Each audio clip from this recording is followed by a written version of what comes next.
Assalamualaikum, balik lagi di channel YouTube-nya aku, dan aku dia ibu 4 anak krepo.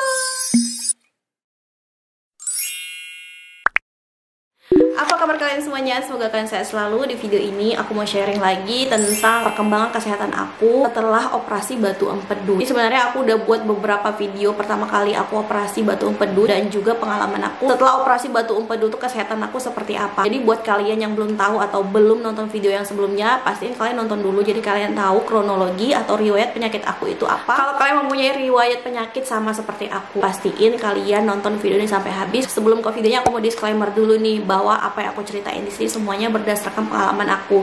Jadi aku bukan tenaga ahli medis, aku bukan dokter, aku bukan bidan. Pure di sini semua yang aku ceritain adalah berdasarkan pengalaman aku. Jangan lupa juga untuk kalian subscribe, tanda kalian dukung channel ini untuk jadi lebih gede lagi, dan jangan lupa juga untuk di like videonya, di share kalau kalian suka banget sama video yang kayak gini.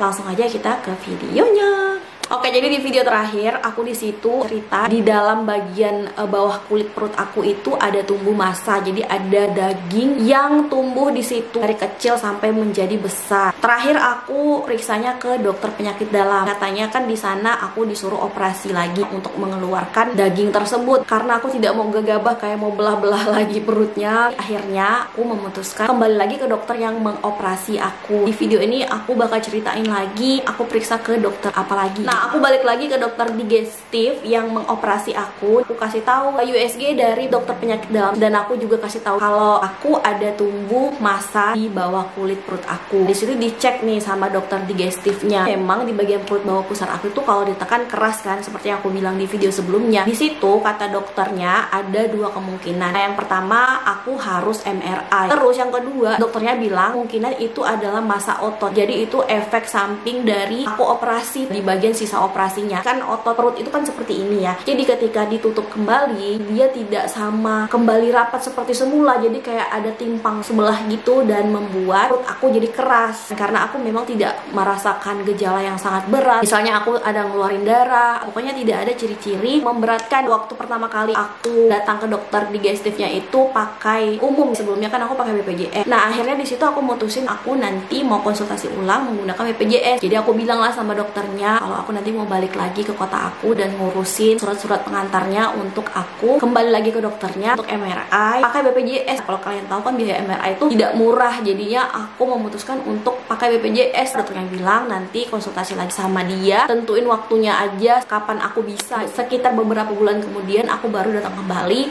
ke dokter tersebut. Konsultasi nih di kota yang lain dari kota yang pertama tadi aku konsultasi, karena di situ kotanya cukup besar, tapi aku memilih kota yang lebih kecil karena dokternya itu lebih gampang dicari, prosesnya lebih gampang. Kalau misalnya di kota besar jadwalnya tuh tidak tentu, cuman ada seminggu sekali dan susah banget untuk ketemu dokternya, dan itu pun juga memakan banyak waktu banget. Maklum pakai BPJS tuh pasti antriannya rame banget. Aku bilang sama dokternya, dokter kemarin dokter menyarankan untuk MRI, jadi aku kesini lagi untuk MRI, dan ternyata di rumah sakit itu tidak ada MRI. Akhirnya dokternya nyaranin untuk aku CT scan aja, jadi CT scan abdomen khusus di bagian perut sampai ke anus. Dokternya akan liatin gitu apakah ada kemungkinan penyakit lain yang ada di dalam perut aku. Nah, jadi ini dia hasil dari CT scan aku yang aku tunjukin di thumbnail. Aku CT scan-nya sangat lengkap banget, dan ini CT scan-nya cukup mahal, sekitar 3 jutaan lebih kalau kita pakai umum. Jadi di sini tuh ada 4 lembar hasil CT scan aku. Nah, untuk proses CT scan-nya tersendiri, pengalaman aku tentang step by step mengenai CT scan, nanti aku bakal cerita lagi di video terpisah gimana rasanya pertama kali di CT scan. Aku ikuti prosedur BPJS yang cukup panjang banget. Aku singkat-singkat aja ceritanya di sini. Kalau aku ceritain semua itu jadi panjang. Kalau kalian nonton vlognya itu sebagian dari yang aku record gitu ya. Aku balik lagi ke dokternya, hasil CT scan-nya keluar. Nah, terus dokternya ngebacain, diliatin gitu, ternyata tidak ada apa-apa. Dan kemudian dokternya juga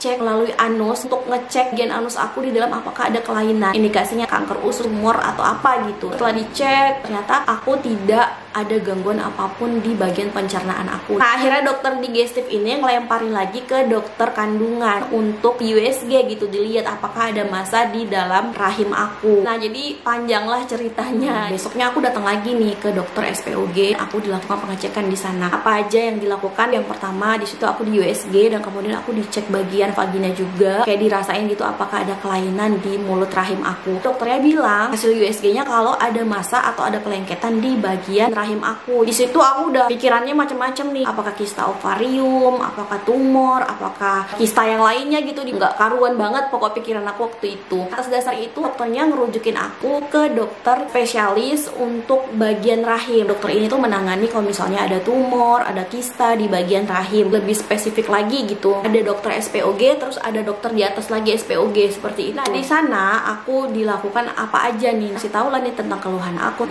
di bawah kiri aku yang keras, terus aku udah ke dokter apa aja, semuanya pokoknya aku sampein ke dokternya. Akhirnya dokternya memutuskan untuk aku di transvaginal, dan juga aku nggak tahu nih nama medisnya apa, pokoknya aku dicekin, dimasukin jari ke dalam vagina. Hasil dari 2 tindakan tersebut, terus dokternya sampein kalau di bagian reproduksi aku itu alhamdulillah sehat-sehat aja, sama sekali tidak ada tumor, sama sekali tidak ada kanker, terus tidak ada kista di dalam rahim aku, nggak ada gangguan lah, pokoknya sehat, kata dokternya seperti itu. Dokternya bilang kemungkinan ada masa di bagian bawah perut aku seperti daging tumbuh dikarenakan sisa operasi batu empedu aku. Dokternya bilang sama banget dengan dokter penyakit dalam yang pertama kali aku kunjungi. Kata dokternya kalau aku mau tahu lagi gitu apa sih yang sebenarnya yang ada di perut aku ini, aku tuh bisa melakukan MRI. Jadi sebenarnya untuk mastiin apa sih dalam perut aku, jadi kalau misalnya pakai MRI itu bisa kelihatan banget di dalam perut aku itu apa. Jadi karena aku buru-buru mau pulang ke kota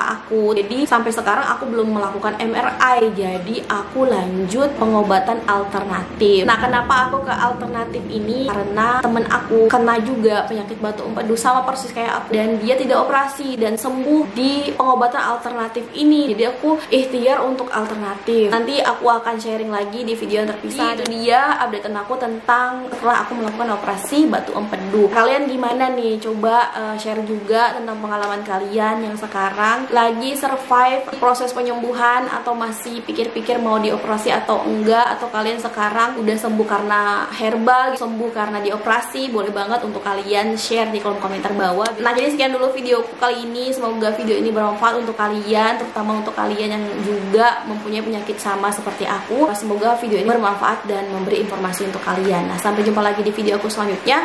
Assalamualaikum warahmatullahi wabarakatuh.